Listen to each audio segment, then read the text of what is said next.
আজ বানাবো লাউ চিংড়ি। লাউ চিংড়ি বানানোর জন্য আমি এখানে লাউ নিয়ে নিয়েছি।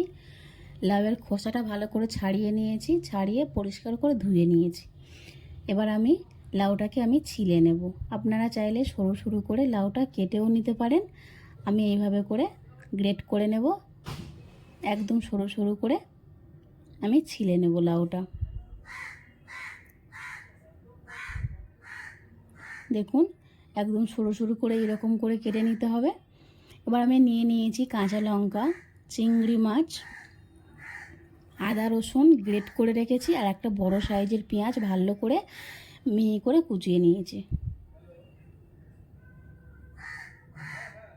কড়া গরম হয়ে গেছে, কড়াইতে দিয়ে দেব সর্ষের তেল। দিয়ে প্রথমে আমি পেঁয়াজগুলো লাল করে ভেজে নেব, বেরেস্তার মতো একটু লাল করে ভাজতে হবে। প্রথমে আমি পেঁয়াজগুলোকে লাল করে ভেজে তুলে নেব।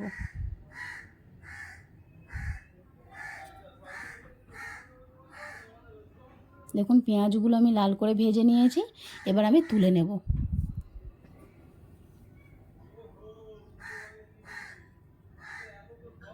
সুন্দর একটা রেসিপি, আপনারা পুরো ভিডিওটা দেখুন আর এইভাবে আপনারা তৈরি করে খান। কেমন লাগলো কমেন্টে জানান। আর আমার চ্যানেলে নিত্য নতুন রান্নার ভিডিও পেতে পাশে থাকা বেল আইকনটি অন করে নিন আর চ্যানেলটিকে সাবস্ক্রাইব করে নিন। ওই তেলের মধ্যেই আমি দিয়ে দেব চিংড়ি মাছ। দিয়ে চিংড়ি মাছগুলো লাল করে ভেজে নেব। দেখুন, লাল করে ভেজে নিয়েছি, এবার আমি তুলে নেব। কড়াইতে আমি আর তেল দেব না, ওই যা তেল আছে ওর মধ্যেই আমি দিয়ে দেব লাউটা। দিয়ে আমি লাউটা দিয়ে যে জলটা বেরোবে ওই জলে লাউটাকে সিদ্ধ করে নেব।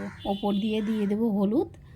দিয়ে আমি ওই জলে, দেখুন কতটা জল বেরিয়েছে, ওই জলের মধ্যেই লাউটা আমি সিদ্ধ করে নেব।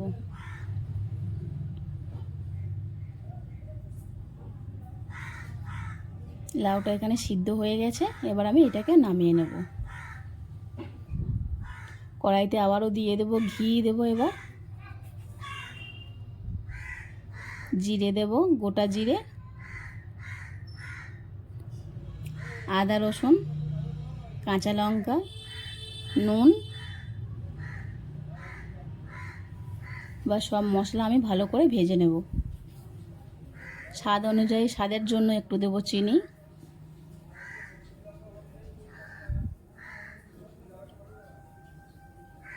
মশলাগুলো দিয়ে ভাজা ভাজা গন্ধ বেরোলে এবার আমি সিদ্ধ করে রাখা লাউটা দিয়ে দেব।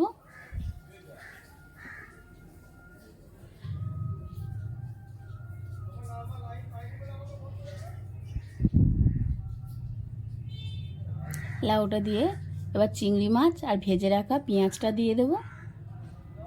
দেখুন কতটা জল এখনও আছে, এই জলটা পুরোটা আমি মাখা মাখা করে নেব।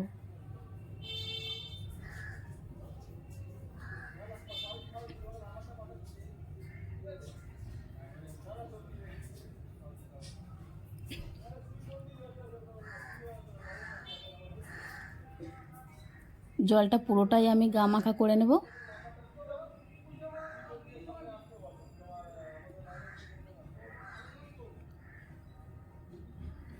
দেখুন জলটা পুরোটা শুকিয়ে এসছে আর মাখা মাখা হয়ে গেছে। ওপর দিয়ে দেব গরম মশলা, দিয়ে আমি নামিয়ে নেব। তৈরি হয়ে গেছে লাউ চিংড়ি। আপনারা এইভাবে করে বাড়িতে তৈরি করে খান আর কেমন লাগলো কমেন্টে জানান। ভালো লাগলে লাইক কমেন্ট শেয়ার করুন, চ্যানেলটিকে সাবস্ক্রাইব করে নিন।